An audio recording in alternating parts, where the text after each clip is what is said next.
Welcome back, focused learners. We are jumping right into another explainer today, and if you are someone who absolutely loves breaking complex ideas down into focused, actionable steps, well, you're in exactly the right place. Today, we're really getting into the details of a highly structured approach to confidence building straight from our source material. We're going to explore a specific module that isn't just about, making you feel a little better for a few minutes. It's about systematically engineering your self-esteem. It's an incredibly powerful methodology, and we're going to map out the details of every single part of it. Okay, let's dive into this. When does your confidence suddenly drop? Seriously, take a second and genuinely reflect on that. Is it during a specific type of meeting at work? Or maybe when you're hit with an unexpected question out of the blue? Look, we all have these moments, right? Our source material points out that self-esteem isn't just this permanent, fixed trait. It fluctuates, and it's those sudden, totally unmanaged drops in confidence that can literally derail our personal and professional lives. And that brings us to the core goal of today's explainer: preparing the action plan. The source text introduces a specific learning module designed for exactly this.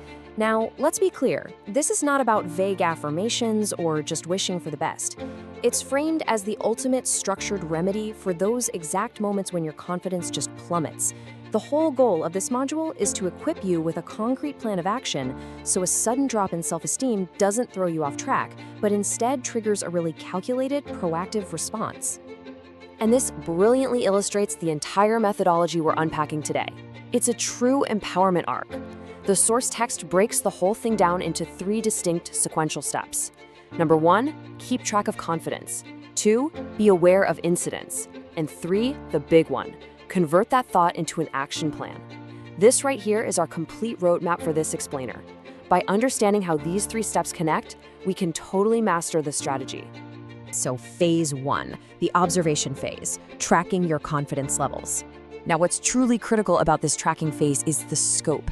The source text explicitly states that this observation needs to happen across literally any events and any scenario. We're not just talking about high-stakes moments like public speaking. We mean everyday conversations, solitary deep work, or just casual social settings. The methodology requires an absolutely universal approach for it to actually work. You are essentially acting like a scientist, gathering comprehensive data on your own mental state throughout the day. Take a close look at the exact phrasing from the source text here. It says participants would learn how to keep track of their confidence level. I really want to emphasize that word, learn. Continuous tracking of your self-esteem? Yeah, that's not some innate human skill we're just born with.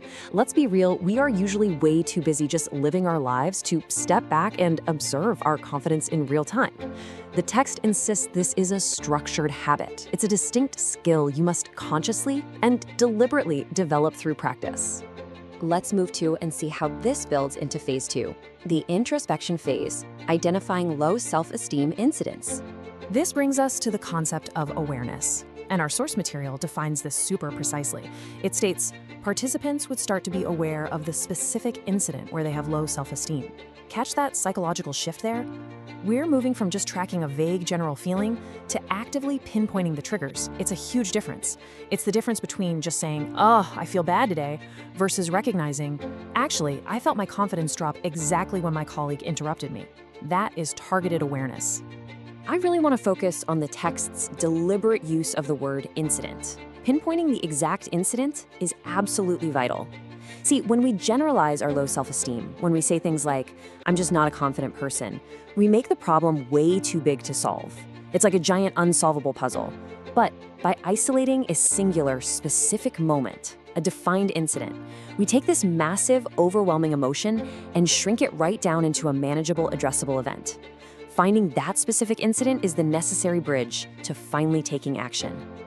And that takes us to phase 3, the conversion phase, strategies for action plans. Now, what's really interesting about this slide is the stark visual contrast between these 2 states. Over on the left, we've got the unmanaged thought that results from that isolated incident. It's a totally helpless state, right? But then, on the right side, the structured action plan. This represents a completely empowered, controlled state of mind. The entire purpose of the source text's module is to physically and mentally move you from that helpless left side over to the empowered right side. So, how do we get from left to right? Well, we do it through what the source calls conversion. The explicit instruction in the text is to apply strategies to convert the thought into the action plan. I'm going to repeat that because it is literally the core of everything we've discussed today. Convert the thought into the action plan. The ultimate goal isn't just to sit around and analyze your low self-esteem. It's a direct, transformative process where the negative thought itself is used as the raw material to build your proactive plan.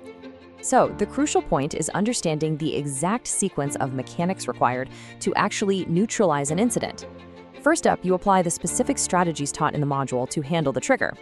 Step 2 is doing the actual psychological heavy lifting to convert that negative thought. And step 3, finalize the action plan. That way, the next time this specific incident pops up in any event or scenario, you aren't stuck tracking a drop in confidence. You are simply executing your plan. We've completely unpacked the details of this methodology today. Tracking leads to awareness, and awareness opens the door for strategic conversion. So, I want to leave you with this final thought. Take a look at the question right here. Which low self-esteem thought will you convert into an action plan today? The knowledge to do it is right in front of you. Get out there and apply it. Thanks so much for joining me for this explainer, and I'll catch you next time.